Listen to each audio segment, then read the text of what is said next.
Welcome in this week, Tiger fans, to this episode of Bayou Bengal Bites. We're a little happier. LSU got the win.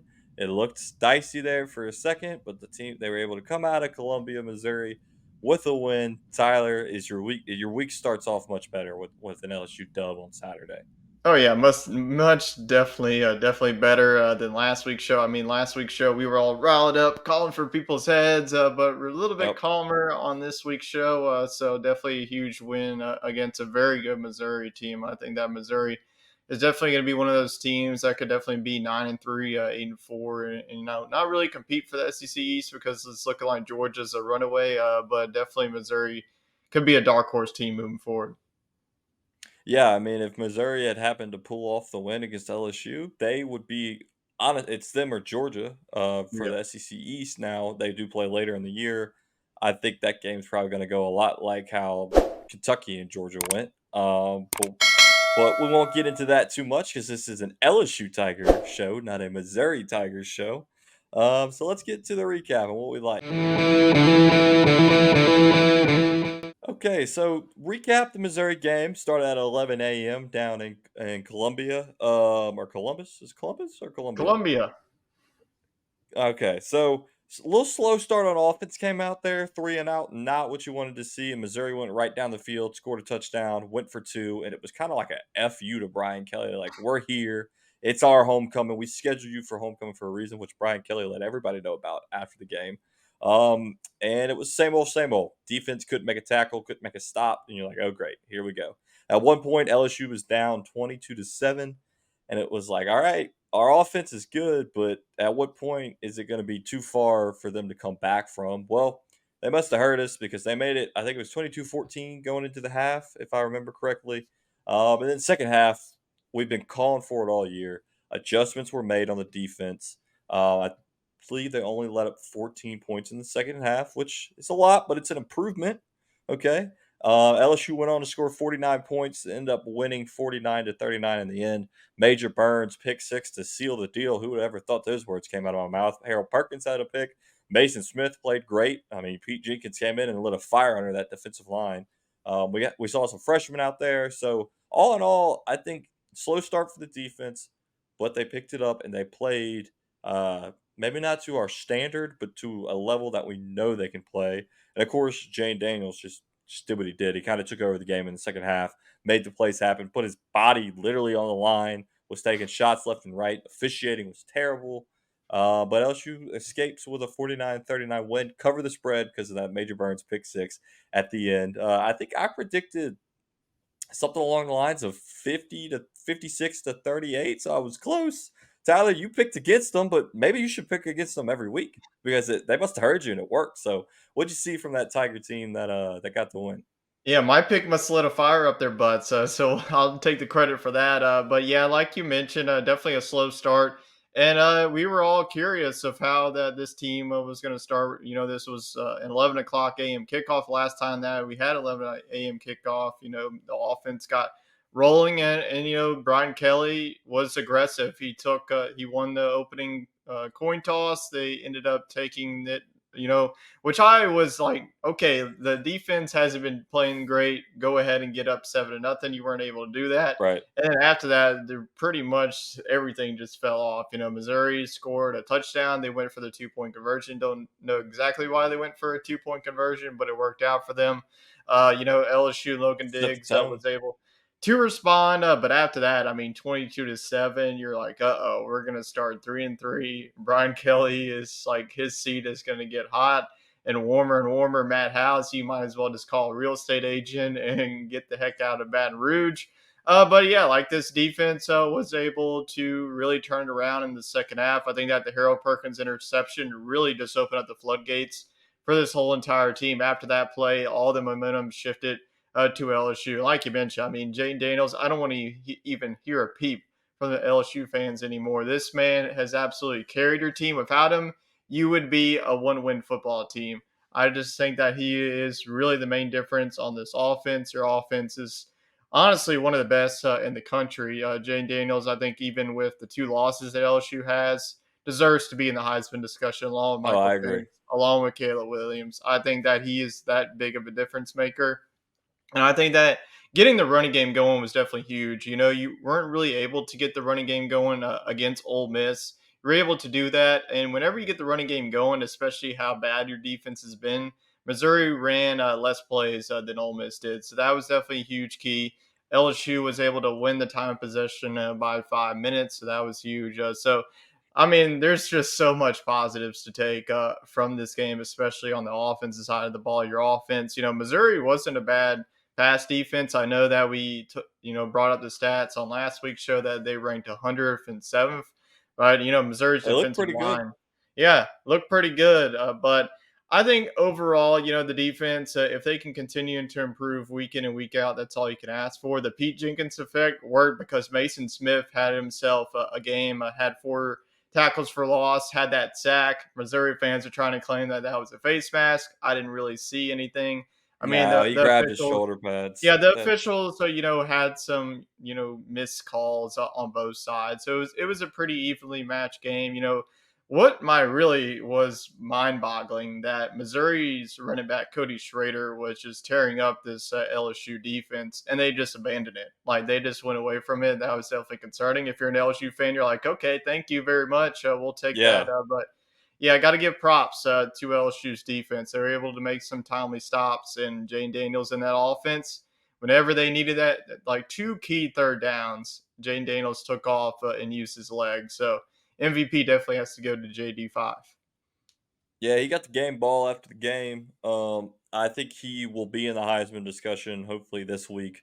A lot of people are saying, well, if they didn't have 2 losses, I mean, you look at previous Heisman contenders, that they had 3, 4 losses. I mean, Lamar Jackson lost it with a four loss, or won it with a 4 loss team in Louisville.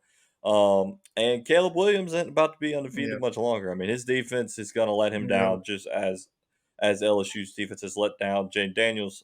Looking at the final stat line, LSU was really committed to running the ball. I mean, as a team, they had 274 rushing yards. Logan Diggs had 134, which is his season high. Jane Daniels only had 21 pass attempts, 15 completions, 21 pass attempts, 259 yards, and 3 touchdowns, 0 interceptions. So he made quick work of it. Who caught that touchdown? Malik Neighbors caught one. Brian Thomas and Mason Taylor caught a touchdown. I believe Brian Thomas leads the SEC in Yeah. touchdowns with 9 so far. So that's And awesome. receptions too. Uh, He leads the league in receptions. Yeah, one of the big things that I liked in the second half was the ability to limit Luther Burden the third. He Hmm. had 9 catches in the first half and 2 in the second half. I mean, he was cutting up the defense in the first half, and whatever they did in the locker room made those adjustments. That's what you needed to see. Not crazy about Major Burns play or not Major Burns. I'm sorry. Sage Ryan being your cornerback. I don't know how I feel about that. I would have liked to see Denver Harris today on Brian Kelly's press conference. He said, "Oh, Denver's still learning. You know, he's in the oven cooking, and just haven't taken him out yet, or whatever he said about." Who was it that he said that about last week? I just laughed. I didn't he didn't even play. Who am I? The freshman defensive Womack? end. Womack. Yeah, he said he's in the oven. He's just cooking still. He was out there, didn't really make any tackles. But Braden Swinson, he made a impact on Hmm. the defensive line. So you mentioned it. Pete Jenkins' era is in full effect. Whatever he did this week in practice, it was a completely different defensive line. So let's get into some key takeaways from this week's game. So I named this segment key takeaways because my biggest takeaway was that the defense forced takeaways or turnovers. And I think that's what our defense is going to have to do to win football games. They're not going to, I mean, hopefully they can force some 3 and outs or some crucial fourth down stops. But forcing the takeaways, you had the 2 interceptions, which, by the way, Cook had not thrown an interception, I think, since last year. Um, and with Harold Perkins and Major Burns picking the ball off. And then you had that strip sack, which we weren't able to recover, which, I mean, shoot, I could have gone through the TV and recovered it at that point. It was bobbling around. It was like a hot potato, just bouncing around back there. So, forcing the takeaway, I think if you can strive to try to get one a game, it's going to make a world of difference on this defense because it gives the offense another possession. I mean, I don't have any takeaways from the offense. They looked great. They looked well balanced. They executed correctly as long as Jaden Daniels can stay healthy. 'Cause I mean, Nussmeier is a good quarterback, but you can't lose JD5. He's just got that chemistry now and the cadence with the offensive line. It would be a huge blow, which obviously, if you're starting quarterback goes down, it's a huge blow. But I think Daniels, I mean, he's on track to win a Heisman, in my opinion. He's just got to keep playing like he plays, and things will fall into place. So, Tyler, what were some of your big takeaways from the Missouri game?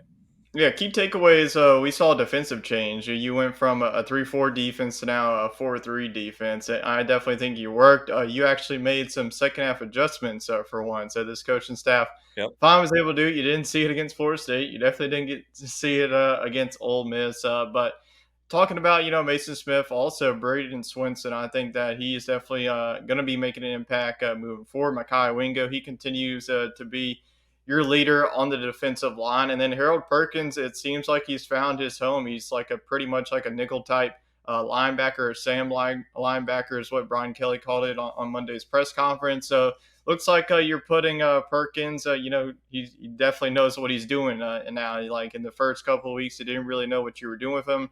Now you do moving forward. Offense, there's really no other key takeaways. Do we know what this offense is capable of? They're pretty much going to score either 30 or 40 points a game, and the defense just has to make a couple of stops for them to win. Another key takeaway is don't the beauty of overreaction after a loss is always a good thing for us. This could We did happen. it. We did it. Yeah, we did it too. But this is just big picture. Looking at the way that Alabama and Texas A&M went, Texas A&M, and now is sitting at 2 losses as well. One loss in the SEC. Right now, Alabama is leading the SEC West, but really looking at the schedule moving forward, your gauntlet is pretty much over. Just look at the quarterbacks you Right. just had to play: Jordan Travis, KJ Jefferson, Jackson Dart, Brady Cook. You're probably not going to see any better quarterbacks than you have already. Probably the next one would be Jalen Milrow. You have Auburn at home, Army at home. If you win those two, you're sitting at Florida. 6-2, heading into the bye week, and then you have Bama after the bye week. And the way that Bama has been looking, that's definitely going to be a tough game. They're going to be looking some for revenge, but you definitely have to feel better about yourselves if you do go into that bye week 6-2, and then if you beat Bama, you're pretty It much opens the in the door. driver's seat in the SEC West. So the beauty of it, though, is you have 6 games remaining, and 5 of them and in the friendly confines of Tiger Stadium. So pretty much LSU has everything still laid out in front of them. As much as we overreacted after last week's loss, now with another loss, it's going to be over with completely. But you take care of business, you went out, go to Atlanta, and honestly, if you beat Georgia, you could if we get like 2007 chaos, this LSU team can be right back in the mix. I mean, I don't know with a two-loss team if the playoff committee would pick LSU, depending on what else is out there, right? If it's a two-loss Yeah, SEC it's got champion, to be that chaos. makes a name for yourself. But LSU holds its destiny. Of course, I think Ole Miss obviously holds the tiebreaker over LSU, so Ole Miss would need to lose one more time, which is very possible. I don't see this Ole Miss team winning out. They play Georgia later in the At season, Georgia. and Texas A&M. They play at Georgia, so that's a tough task coming up. So I like the optimism, Tyler. I mean, you know, we're kind of. I think as fans, you could say this. It's safe to say you're not making the playoff, right? Yeah. That was probably over when you lost to Florida State.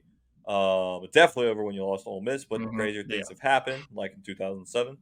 But you have a chance to make it back to Atlanta and win an SEC championship and cap off a year that started out as, oh my gosh, what is happening? To, okay, we're in the same place we were last year, and you can't really fault Brian Kelly for that because it'd be back-to-back SEC championship trips in 2 years. So it's a pretty damn good way to start a college coaching career at a new school. Um, I mean, it's looking up, right? The defense looked better. They still need to work on making some stops. You mentioned, you know, Makai Wingo. He looked great on the line. Whit Weeks and Greg Penn, I think, have got to be your starting linebackers. I'm sorry, Omar Spates, you honestly just don't cut it in the SEC. I know he's been hurt. Brian Kelly said he was probable for returning against Auburn. So we'll see if he plays, but I think you got to start Penn and Whit Weeks. I mean, Whit Weeks has just been a force to reckon with. And of course, this new Harold Perkins, we'll call it a joker. I think that's what they were kind of referring it to as this made up position. You put him back there, you're not necessarily putting him on the edge because you don't know if he's going to drop into coverage or rush. And they seem to have worked out a good 50-50 split onto what they want to do to keep the offense on their toes. So I like to see it. I like to see it. Tyler, let's look at some Tigers who earned their respect this week. Tiger on the Prowl Award. Tyler, I'll let you start it off. You know what? I think it's about time we give it to a defensive player. I'll give it to Major Burns, the safety, getting probably the play of the game. Without his pick six, that game probably would have went in overtime. The way that Missouri's offense was rolling, but Brian Kelly was saying, "Oh, you should have went down." But honestly, it's good for morale. The way Score it, that this baby. defense, this defense has not created many turnovers, and to get a pick six along with another pick, so Major Burns had a couple of tackles along with that pick six. So as key of a play it was, Burns is the Tiger on the prowl for this week. Yeah, I don't even. I mean, with him scoring, I don't think we put ourselves into a Miami situation where you're messing up and giving the ball back to lose the game. Yeah, that put us up 10, covers the spread. Major probably knew that we had a bunch of guys betting on the spread, so he had to Mm-hmm. make sure he got it in the end zone to cover that for us. So appreciate it, Major. My pick for Tiger on the Prowl, long awaited but much well deserved, Mr. Logan Diggs, 24 carries for 134 yards and a touchdown. The man gets like 5.5 yards per carry. I mean, you give it to him twice, you got a first down.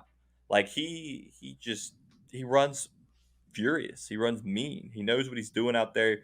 He's a very good pass blocker. That's one of the big crucial spots as to why I think he's taken over that RB1 position because they can trust him to run the ball, they can trust him to pass block, and they can trust him to catch the ball. He's kind of your well-rounded running back. So 134 yards season high. He's had over 100 rushes or 100 yards rushing, I believe, in the past 4 games, and he didn't even play in week one. So but that's who gets my Tiger on the Prowl Award. So we just took on one Tiger. Now we're on to face the next Tiger. So let's get to it. We showed one team who the real Tiger is, and we're about to show the other team who the real Tiger, or I guess you could call them War Eagles, are, as the Auburn Tigers and Hugh Freeze travel on down to Baton Rouge. Make sure you take Hugh's burner phone so you can coach this week. Auburn comes in at 3-2, with their 2 losses being to Georgia and A&M. Uh, on paper, they're averaging 30 points a game, but besides Samford and UMass, they have not scored more than 20. They actually had Georgia on the ropes for a while, and the Mm-hmm. Brock Bowers show turned it on last week, and 27-20, Georgia won that game. A&M, I believe they got beat pretty handily against A&M. And so it's hard to tell because this Auburn team, whenever they come to Tiger Stadium, I remember, uh, last year we went to Auburn. We won by I think 21-17. 2 years ago was the Bo Nix like legacy game. I mean, you would No. have thought the man was Johnny Manziel, running around like crazy making plays. So it's you never really know what to expect. LSU opens up as an 11.5 point favorite. That's kind of a lot considering our defense. I think the over under set at like 55. So hammer that sucker. Just based on our offense alone. But Tyler, what do you see from the Auburn Tigers for this week? Yeah, this Auburn team honestly has just been a lot of up and down. Like you mentioned, they took care of business against UMass and Sanford, and then their really true road test of the season, has against Texas A&M. They failed that test. That was the game that Connor Weidman got hurt, and the Max Johnson came in and looked pretty good. They won 27-10. The other road trip was all the way out to Berkeley to face off against Cal, and they only won 14-10. So Barely this won that isn't one. Auburn. This isn't the Auburn offense that we're so used to seeing. Peyton Thorne, he's coming from Michigan State. He's not the quarterback that we saw at Michigan State, though. He's not throwing the football more. He's using his legs. We saw it the last game against Georgia. He had that big 60-yard run to put them in range. They were unable to convert for a touchdown. They had to settle for a field goal. They used Robbie Ashford a little bit, so definitely wouldn't shock me if we see Robbie Ashford if they get into the goal and go if we see Ashford again, because I think that Ashford, if you look back at last year's matchup, Ashford played very well. But I think that this is going to be one of the better defenses that LSU has faced so far. If you look at the defense, I think the best defense you played so far was Florida State.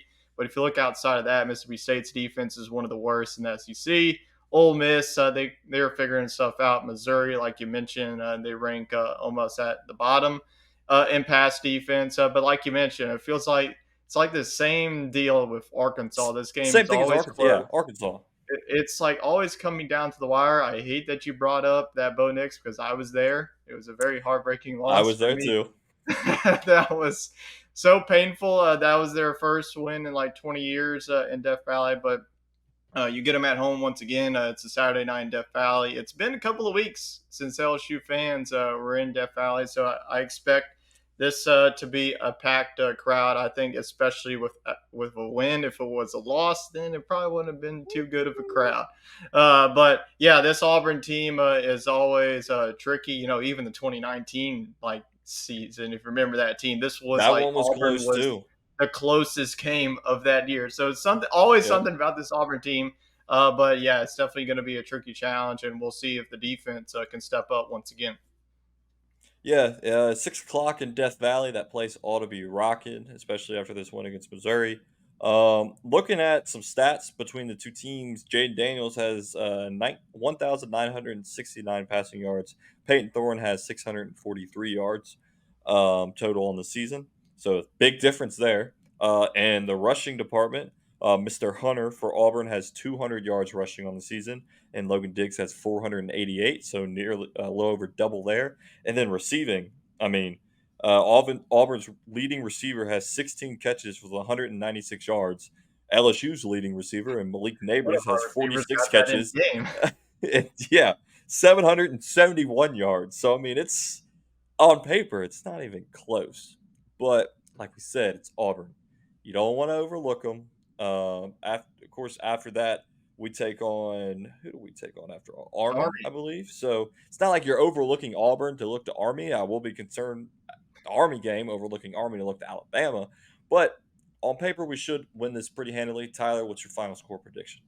Yeah, you know, Auburn is also coming off of the bye week, so their legs are going to be fresher. You know, LSU is coming off of like pretty, like they have gone through four consecutive SEC games, and two of those have been on the road. So I definitely think it's going to help these LSU fans and also this LSU team. I think they make a statement here. I think that this defense finally shows up and plays a full 4 quarters. I like you mentioned, the offenses are definitely skewed. I trust LSU's more right now on paper. Now, could Auburn's offense surprise me? Sure, but I'm going to go with LSU winning this one in the Battle of the Tigers for the second consecutive week. LSU gets it done 31-20. I like it. I like it. Since every stat was nearly double on LSU's side, I'm going with a double score. I'm going 42-21. Tigers cover the 11.5 spread pretty easily. The over under is set at 61.5. So Mm. carry the one. That'll cover it. That'll cover it there, Tyler. That'll be 63. So maybe bet the under there if you'd like my score prediction. But we got two wins for the Tigers, the LSU Tigers, that is, the true Tigers, taking on Auburn next week. So let's get to around town news. So this week's around town news is from a former LSU Tiger, Tiger punter Brad Wing. Many of you know him from the Florida game and his celebration that caused his fake punt touchdown to be brought back. Brad Wing has found himself back in the NFL as a punter for the Pittsburgh Steelers. Did a little bit of time in the XFL, and I believe he played over in Canada for a while. But the Steelers lost their punter, so they elevated him from the practice squad, and he had some pretty good punts this past Sunday. So congratulations to Brad Wing. It's good to see you back in the NFL doing what you love. Tyler, anything on your end? Yeah, I'll keep it in the NFL. How about Jamar Chase and Joe Burrow finally getting back Yes, on track after the Bengals 1-3? They were able to defeat the Arizona Cardinals. Chase broke the franchise record of catches. He had 15 in the day and had 3 touchdowns and over 150 yards passing. And Burrow had over 300 yards passing and 3 touchdowns. So good to see calf the is looking Bengals get good. back on track. Yeah, his calf is looking much better. He looked like he was able to plant on that foot and throw the ball. And Jamar Chase, that's 59 fantasy points for you if Mhm. you're in a PPR league like myself. So, with that, we'll end it. Let us know in the comments your score predictions for this week. Make sure you hit a like and a subscribe. We'll really appreciate it, and we'll see y'all next week. Go Tigers!